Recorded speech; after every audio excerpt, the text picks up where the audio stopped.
காணலாம், கழிக்கலாம், கவி புனையலாம், பாடலாம், பணியலாம், பல்கலை அறியலாம், நாடலாம், நவிழலாம், நல்லன பெருக்கலாம், தேடாமல் தெளியலாம், சிவசிந்தனை ஒன்றினாலே.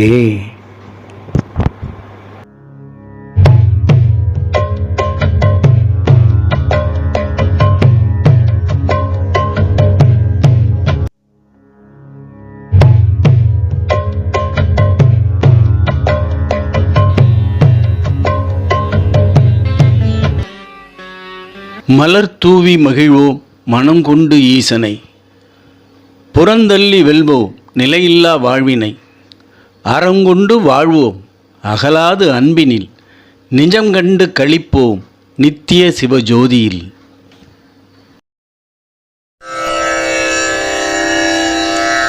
ஸ்ருதி ஸ்மிருதி புராணானாம் ஆலயம் கருணாலயம்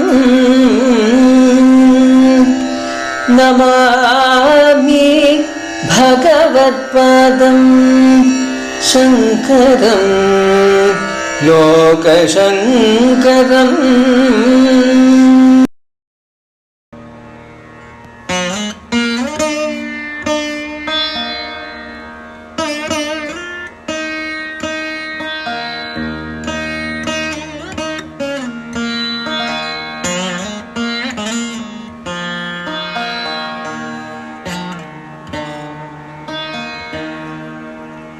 இனி சிவானந்த லகரியின் 72வது ஸ்லோகத்தை காண்போம்.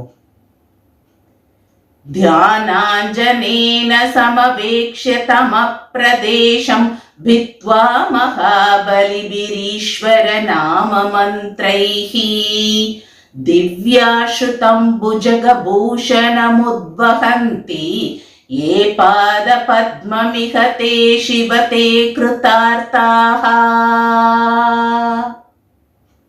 இதனை தமிழ் கவிதை வரிகளில் காண்போம். மையிட்டு காண்பார் மறைந்திருக்கும் நிதியும் காண, நெய்யிட்டு வேள்வி கொடுப்பார் வெகு பலனும் வேண்டி, பொய்யிட்டு மாயம் கொடுக்கும் கருப்பையிட்ட விதியை முடிக்கும், கொண்டிட்ட சிவ மந்திரம் தொடுத்து விண்டிடுவார் வினைகள் முடித்து, அண்டிட்ட சிவபாத பதுமநிதி கண்டு கண்டிட்டார் வாழ்க்கை பயனை நன்று. இப்பாடலின் விளக்கமானது, பெருமானே, இவ்வுலகில் சிலர் மறைந்திருக்கும் செல்வம், அதாவது புதையலை எடுப்பதற்கு மையிட்டு வழிகள் கொண்டுள்ளனர். வேள்வியில் நெய்யிட்டு உன்னை வேண்டி வெகு நன்மைகள் அடைகின்றனர் பலர். ஆனால் உன் மீது மிக அன்பு கொண்டு சிவ பஞ்சாட்சர மந்திரத்தை மட்டும் விடாது முறையாக ஜபித்து உன் திருவடி எனும் பத்ம நிதியை அடைந்து ஆனந்தம் கொள்கிறவர்களும் உண்டல்லவா. நமஸ்காரம்.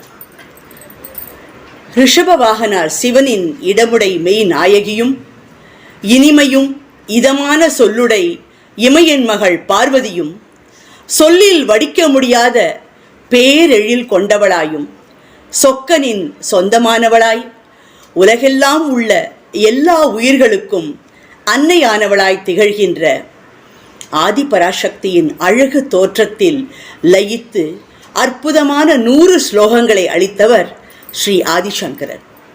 அவர் அளித்த இந்த ஸ்லோகங்கள் யாவும் மனித குலத்துக்கு தேவையான அனைத்து நற்பயன்களையும் மங்கள நலன்களையும் அள்ளித்தர வல்லது, ஆனந்தம் நிறைந்தது, எல்லா தடைகளையும் நீக்கி மனையில் மகிழ்ச்சி என்றும் நிலைத்திருக்கச் செய்வது. இதன் பயனை நாம் சொல்வதை விட அனுபவித்து ஆனந்தம் அடைந்தவர்கள் அநேகம். எங்கும் நிறை ஏந்திழையாளை, எல்லோர்க்கும் இனியவளை, தங்குமிடம் பொங்கி தழைக்க வைக்கும் தாய் அவளை, தலைவியை, தற்பரையை தமிழ் கொண்டு வணங்கி வாழ்த்துவோம் வாருங்கள். ஜெய ஜெய சங்கர ஹர ஹர சங்கர. 72வது ஸ்லோகம். சமம் தேவி ஸ்கந்தத்விபவதன பீதம் ஸ்தனயுகம் தவேதம் நஹ்கேதம் ஹரது சததம் பிரஷ்னுதமுகம் யதாலோக்யாசங்காகுலிதஹ்ருதயோ हासजनकः स्वगुम्बौ हेरम्ब परिमृसदि हस्तेन जटिति. தமிழ் கவிதை வடிவம். ஆனை முகனும் ஆறு முகனும் அருந்தும் அமுத நிகில்கள்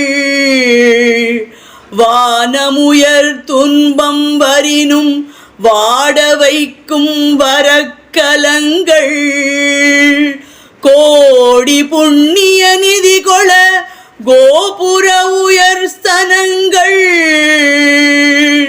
கோடி புண்ணிய நிதிகொள் கோபுர உயர் ஸ்தனங்கள் தேடி கணபதி தன் தலை தொட்டு தடவும் குணவினோதங்கள் தேடி கணபதி தன் தலை தொட்டு தடவும் குணவினோதங்கள் ஆகம வேதங்கள் அறிந்துரைக்கா அற்புத காணல்கள் அரற்றும் துன்பம் அனைத்தும் போக்கும் அன்னையவள் பொக்கிஷங்கள்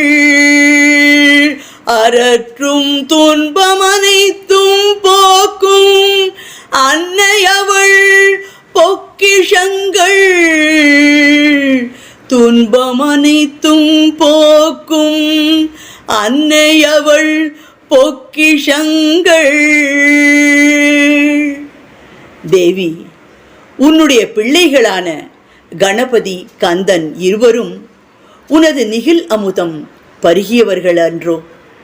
உன் ஸ்தனங்களை கண்ட கணபதி தன் தலையில் உள்ள கும்பங்களை நீ அபகரித்து உன் ஸ்தனங்களாக வைத்து கொண்டாயோ என்று தன் தலையில் கும்பம் இருக்கிறதா என தலையை தடவி பார்க்கிறார். இந்த அற்புத காட்சி எந்த நிலையிலும் யாராலும் விவரிக்க முடியவில்லையே. இவ்வாறு நினைக்கையிலேயே எங்கள் துன்பம் யாவும் தொலைந்து போகின்றது. மீண்டும் அடுத்த பதிவில்